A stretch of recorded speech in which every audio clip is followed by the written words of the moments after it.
कहानी की शुरुआत होती है मलेशिया से, जहाँ पर हम डॉक्टर वासु नाम के एक आदमी को देखते हैं जो कि अपनी वाइफ अथीरा के साथ हाल ही में ही मलेशिया शिफ्ट हुए थे और अथीरा प्रेग्नेंट थी और वासु अपने काम और अथीरा दोनों की जिम्मेदारी संभाल रहा था। इसके बाद हम देखते हैं कि वासु नाइट ड्यूटी करता है और वो जब हॉस्पिटल अपनी ड्यूटी के लिए पहुंचता है तो वहाँ पर वो एक नए पेशेंट को देखता है जिस पेशेंट का नाम कोई भी नहीं जानता था और वासु को पता चलता है कि पुलिस ने ही इस पेशेंट को एडमिट करवाया है। इसके बाद वासु अपना काम कर रहा था, लेकिन फिर उसे कुछ आवाज़ सुनाई देती है और वो बाहर जाकर देखता है कि इस अननोन पेशेंट को मारने के लिए दो लोग आए थे और वासु को देखकर ही वो लोग वहाँ से भाग जाते हैं। इसके बाद वासु उस आदमी की जान बचाता है। फिर पुलिस को इन्फॉर्म किया जाता है और वहाँ पर कल्पना नाम की एक ऑफिसर आती है और उनके दोनों असिस्टेंट का नाम था नवीन और कैथरीन। और इसके बाद कल्पना को सारी बातें बताई जाती है और कल्पना इस अननोन पेशेंट के बारे में पता लगाने की कोशिश करती है। दूसरी तरफ वासु घर वापस आ जाता है और घर वापस आने के बाद वो अथीरा को आज हॉस्पिटल में जो कुछ भी हुआ था उसके बारे में बता ही रहा था। इसके बाद ही अचानक वासु के घर में एक आदमी आता है और उसे बेहोश करके अथीरा को वहाँ से लेकर चला जाता है और वासु को जब होश आता है तो उसे वही आदमी कॉल करता है और कहता है कि अगर उसे अपनी वाइफ अथीरा की जान बचानी है तो हॉस्पिटल में जो अननोन पेशेंट है उसे हॉस्पिटल से बाहर निकालना पड़ेगा। और ये बात सुनकर वासु बहुत ही ज़्यादा डर जाता है। इसके बाद अगले दिन सुबह वो हॉस्पिटल में वापस आता है और अपनी ड्यूटी करने लगता है और वासु देखता है कि पिछली रात जो कुछ भी हुआ था इसके वजह से इस अननोन पेशेंट के पास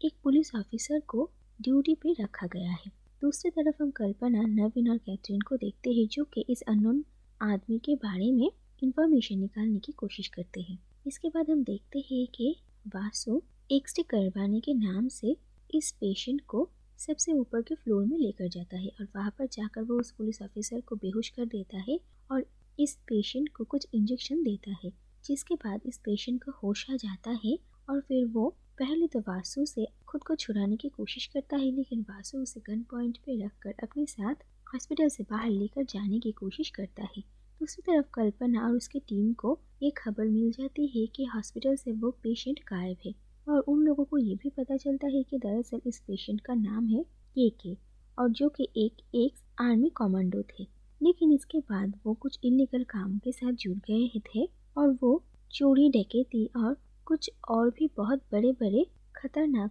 काम उसने किया था। इसके बाद कल्पना अपनी टीम के साथ तुरंत हॉस्पिटल पहुंचते हैं, लेकिन उन लोगों को चकमा देकर वासु और के हॉस्पिटल से बाहर निकलने में कामयाब हो जाते हैं। इसके बाद वासु उसी आदमी को कॉल करता है और कहता है कि वो किसी पब्लिक प्लेस में अथीरा को लेकर आए और वो के को लेकर जाए। इसके बाद एक मॉल में वो लोग मिलेंगे ऐसा तय होता है। लेकिन जब अथीरा वहाँ पर पहुँचती है और कुछ ही देर में वासु और अथीरा मिलने ही वाले थे, इसी दौरान वासु देखता है कि वहाँ पर वही दो हिटमैन आ गए थे जो के को मारने के लिए हॉस्पिटल आए थे और उन लोगों को वहाँ पर देख कर के और अथीरा को किडनैप करने वाला वो आदमी वहाँ से बाहर निकल जाते हैं और अथीरा से वासु नहीं मिल पाता और इस मॉल से ही निकलकर के साथ वासु उसके एक सेफ हाउस में पहुँचता है और के की तबीयत बहुत ही खराब थी और उसके स्टिचेस भी खुल गए थे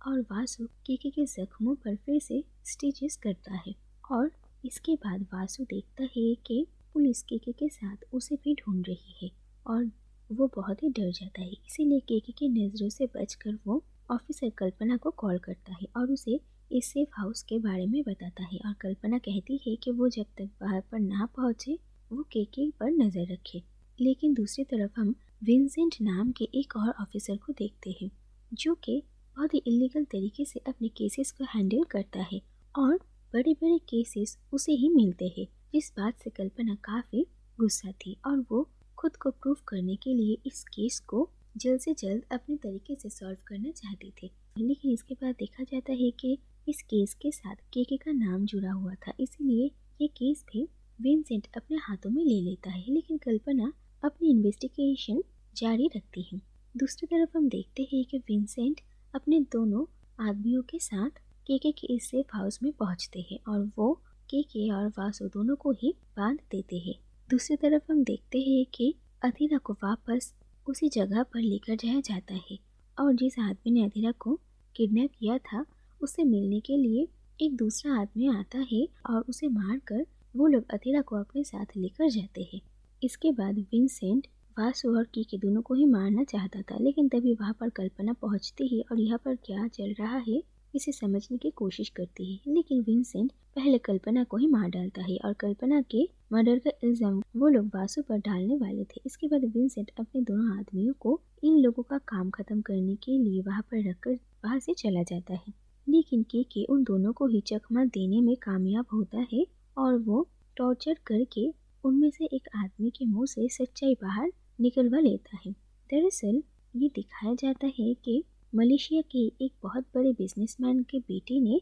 विंसेंट को हायर किया था उसके फादर को मारने के लिए, जिससे कि उनकी सारी प्रॉपर्टी उनके बेटे का हो सके। और विंसेंट ऐसा ही करता है, लेकिन उसने एक स्पाई कैमरा में इन सब को रिकॉर्ड कर लिया था जिससे कि वो अब उस आदमी को ब्लैकमेल कर सके। दूसरी तरफ वो केके के बॉस आनंद मकाओ को अपने इस क्राइम को कवर करने के लिए हायर करता है और इसके बाद ही आनंद मकाओ केके को कहते हैं कि दरअसल केके की इलीगल एक्टिविटीज के बारे में जितने भी सारे एविडेंस है वो उसी टावर के एक सेफ में रखा हुआ है और केके उस एविडेंस को लेने के लिए उस जगह पर पहुंचता है और वहां पर उस बिजनेसमैन की डेड बॉडी देखता है और विंसेंट के दो आदमी केके पर हमला कर देते हैं। लेकिन केके किसी तरीके से वहां से बचकर निकलता है। लेकिन इसके बाद वो दो आदमी केके का पीछा करते हुए काफी दूर आते हैं, लेकिन इसके बाद ही केके का एक कार के साथ एक्सीडेंट हो जाता है और वहाँ पर पुलिस आ जाती है और वहीं से ही पुलिस केके को उस हॉस्पिटल में एडमिट करती है। इसके बाद ही देखा जाता है कि वहाँ पर पुलिस आ जाती है और केके और वासु वहाँ से भाग जाते हैं, लेकिन वो दोनों अलग अलग हो जाते हैं। और फिर वासु देखता है कि कल्पना के मर्डर का इल्जाम उस पर डाला गया है और वो पुलिस से भागते हुए उसी जगह पर पहुंचता है जहां पर अथीरा को रखा गया था। लेकिन वहां पर उसके साथ केके की मुलाकात होती है और वहां पर अथीरा नहीं थी, लेकिन अथीरा को जिस आदमी ने किडनैप किया था उसकी बॉडी वहां पर थी। और इसके बाद देखा जाता है कि केके और वासु एक साथ ही रहने लगते हैं और केके अपने जान पहचान के लोगों के साथ मिलता है और फिर वो सब मिलकर उस आदमी की बॉडी को जलाते हैं और फिर केके अपने लोगों के साथ मिलकर कुछ प्लान बनाते हैं। और फिर हम देखते हैं कि केके आनंद मकाओ को ढूंढ कर निकालता है और उसे मार डालता है। दूसरी तरफ देखा जाता है कि अथीरा को पुलिस स्टेशन में रखा गया था और विंसेंट के दो ऑफिसर उस पर नजर रख रहे थे। दूसरी तरफ हम देखते हैं कि केके की टीम ने कुछ ऐसा किया था जिसकी वजह से पूरे पुलिस स्टेशन में भाग दौड़ मच जाती है और केके और वासु इसे भाग दौड़ का फायदा उठाकर पुलिस स्टेशन के अंदर पहुंचते हैं और वासु अथीरा को ढूंढने के लिए अलग हो जाता है। दूसरी तरफ केके विंसेंट के चेम्बर में जाता है और वहां पर एक सेफ था जिसके अंदर एक पेन ड्राइव रखी हुई थी जिसमें उस बिजनेसमैन को मारने का फुटेज था। दूसरी तरफ विंसेंट आनंद मकाओ से मिलने के लिए गया था और विंसेंट जब देखता है कि आनंद मकाओ मर चुका है तो उसे समझ में आता है कि केके अब उसके पास ही आने वाला है, इसलिए वो जल्द से जल्द पुलिस स्टेशन पहुंचता है और वो अपने उस ऑफिसर को भी अथीरा को मार डालने के लिए कहता है और अथीरा और उस पुलिस ऑफिसर में हाथापाई होती है और वो अथीरा को मारने ही वाली थी। उसी वक्त वहाँ पर वासु आ जाता है और अथीरा को बचा लेता है। लेकिन इसके बाद कैथरीन और नवीन उन लोगों को ही पकड़ लेते हैं और अथीरा की तबीयत बहुत ही खराब थी, इसीलिए उसे हॉस्पिटल भेजा जाता है। दूसरी तरफ हम देखते हैं कि विंसेंट अपने चेम्बर में पहुंचता है और केके और उसके बीच हाथापाई होती है और आखिरकार केके उस पेन ड्राइव को हासिल करने में कामयाब हो जाता है। दूसरी तरफ वासु को अरेस्ट कर लिया जाता है, लेकिन इसके बाद ही उसके पॉकेट में से एक पेन ड्राइव मिलती है। दरअसल जाने से पहले केके ने उस पेन ड्राइव को वासु तक पहुंचा दिया था और इसके बाद उस पेन ड्राइव के फुटेज को देखकर ये समझ में आता है कि दरअसल उस बिजनेसमैन की मौत के पीछे विंसेंट का हाथ है और ये भी सामने आता है कि कल्पना को विंसेंट ने ही मारा है। इसके बाद विंसेंट को अरेस्ट कर लिया जाता है और वासु को अथिरा से मिलवाने के लिए हॉस्पिटल लेकर आया जाता है, जहाँ पर ये देखा जाता है कि अथिरा की एक बेटी हुई थी और अथिरा और वासु एक दूसरे को देखकर बहुत खुश होते हैं।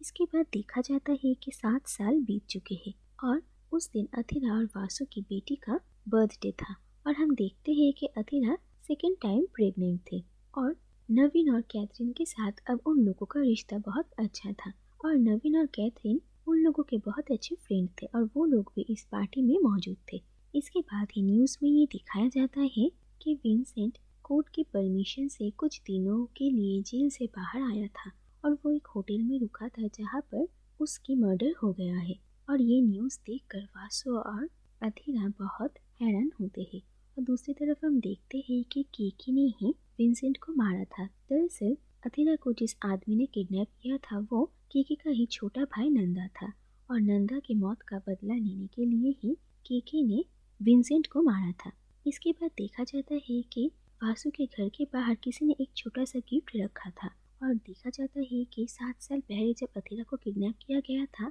तब उसका एक पेंडेंट खो गया था जो कि वासु ने ही उसे दिया था और इतने सालों तक ये पेंडेंट विंसेंट के पास ही रह गया था और विंसेंट को मारने के बाद केके ने इसी पेंडेंट को वासु को लौटा दिया था और ये पेंडेंट वासु और अथिरा की बेटी को बहुत पसंद आता है और वो इसे पहन लेती है और इसी के साथ ये कहानी यहीं पर ही खत्म हो जाती है।